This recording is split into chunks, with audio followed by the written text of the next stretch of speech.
Shalom, shalom, frères et sœurs en Christ, et bienvenue à la rhapsodie du lundi 6 septembre 2021. Rhapsodie écrite par le pasteur Chris Oyakilome, et la lecture vous est offerte par les vérités de l'Évangile. Le thème d'aujourd'hui est l'autorité de son nom, et le verset est de Philippiens 2, versets 9 à 10, qui se lit comme suite. C'est pourquoi aussi Dieu l'a souverainement élevé, et lui a donné le nom qui est au-dessus de tout nom, afin qu'au nom de Jésus, tous genoux fléchissent dans les cieux, sur la terre et sous la terre. Fin du verset. Le pasteur Christ dit, le passage ci-dessus est catégoriquement à propos de l'autorité de Jésus. Ceci est différent du caractère ou de l'identité de son nom. Par exemple, lorsqu'il était sur terre, Jésus est passé à côté de nombreuses maladies qui n'ont pas profité de son identité pour recevoir la guérison. En fait, la Bible dit qu'il est venu à un endroit où il y avait beaucoup de gens malades. Il a guéri une personne et est parti de là. Lisez dans Jean 5, versets 1 à 15. Pourtant, il avait son identité. Il avait son caractère. Donc, quand vous utilisez son nom, il s'agit de son autorité. Vous n'êtes pas obligé d'avoir la foi pour utiliser son nom. Son nom est un instrument et un don qui vous a été accordé. Et l'autorité de son nom est au-dessus des choses, des êtres, de tout ce qui peut être identifié. L'un quelconque de nous peut utiliser ce nom et le pouvoir qu'il renferme. Jean 14, verset 12 à 14 dit « En vérité, je vous le dis, celui qui croit en moi fera aussi les œuvres que je fais, et il en fera de plus grandes, parce que je m'en vais vers le Père. Et tout ce que vous demanderez au Père en mon nom, je le ferai afin que le Père soit glorifié dans le Fils. » Fin du verset. Il nous a donné la procuration, le droit légal d'agir à sa place, d'utiliser son nom. Alors ne vous mettez pas en question de désavantage. Utilisez son nom. Utilisez-le contre Satan, les forces des ténèbres et les circonstances, et ils vous obéiront comme ils le feraient pour Jésus. Alléluia. Fin de la rhapsodie. Aujourd'hui, le pasteur parle du nom de Jésus. Mais non seulement du nom, mais de l'autorité du nom de Jésus. Il explique que le nom de Jésus, ici, est différent du caractère ou de son identité. Parce que le nom de Jésus, ici, il parle du nom de Jésus en tant qu'autorité. En tant qu'autorité. Et il explique que Jésus est parti dans un endroit où il y avait beaucoup de maladies. Vous vous rappelez, lorsqu'il est parti dans le temple à Jérusalem, il y avait beaucoup de malades.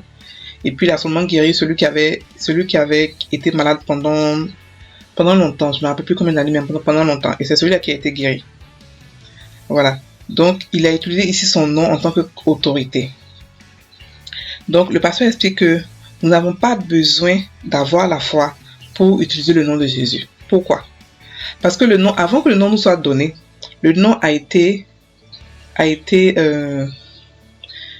décrété comme le nom le plus puissant du monde, comme la chose la plus puissante du monde, comme l'instrument le plus puissant du monde, comme l'autorité suprême.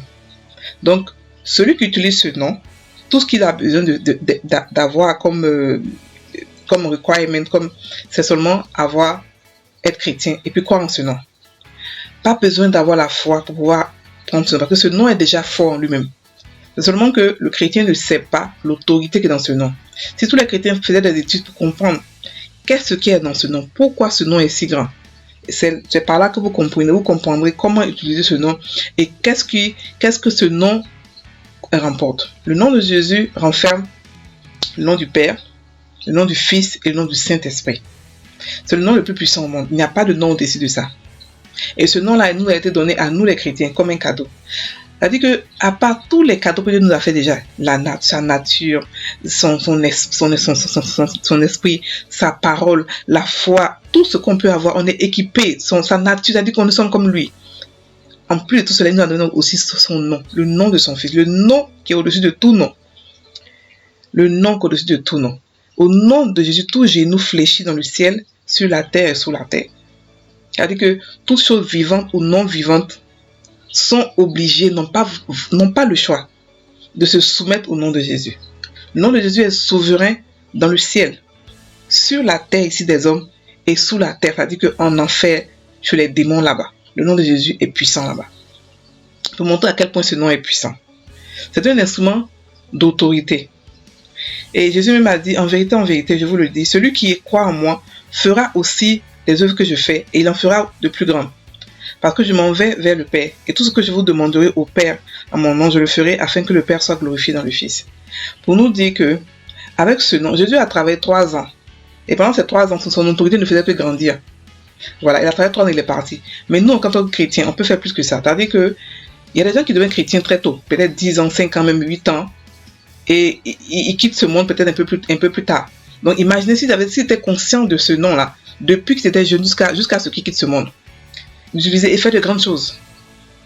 Et fait, si Jésus a dit, c'est que c'est vrai. Jésus ne dit pas les choses à la légère, il ne ment pas. S'il a dit qu'on va faire des choses plus grandes, c'est qu'on peut le faire en son nom. Donc frères et sœurs, je vous exhorte à aller chercher le nom de Jésus, à le comprendre, à aller étudier le nom de Jésus pour savoir qu'est-ce qui est derrière ce nom. Quelle est cette autorité qui fait qui a été décrétée? C'est une loi.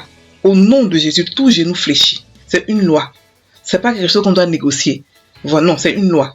Les démons savent. Le monde sait. Les choses savent. Les animaux savent. Tout le monde sait intérieurement que le nom de Jésus est plus puissant.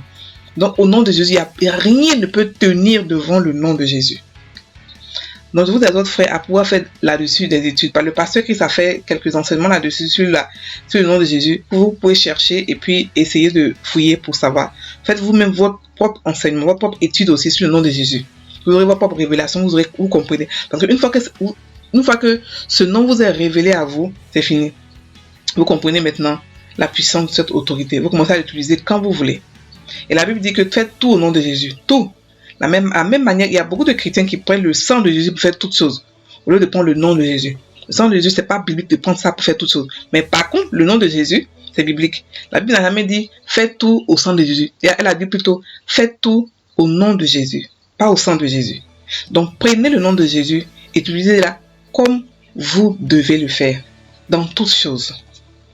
Donc on va maintenant prendre la confession. Répétez après moi. Le sceau placé sur tout ce que Dieu a créé porte le merveilleux nom de Jésus. Je fais toutes choses et j'opère des merveilles en son nom. Merci Père pour le privilège d'utiliser le nom le plus extraordinaire et le plus puissant.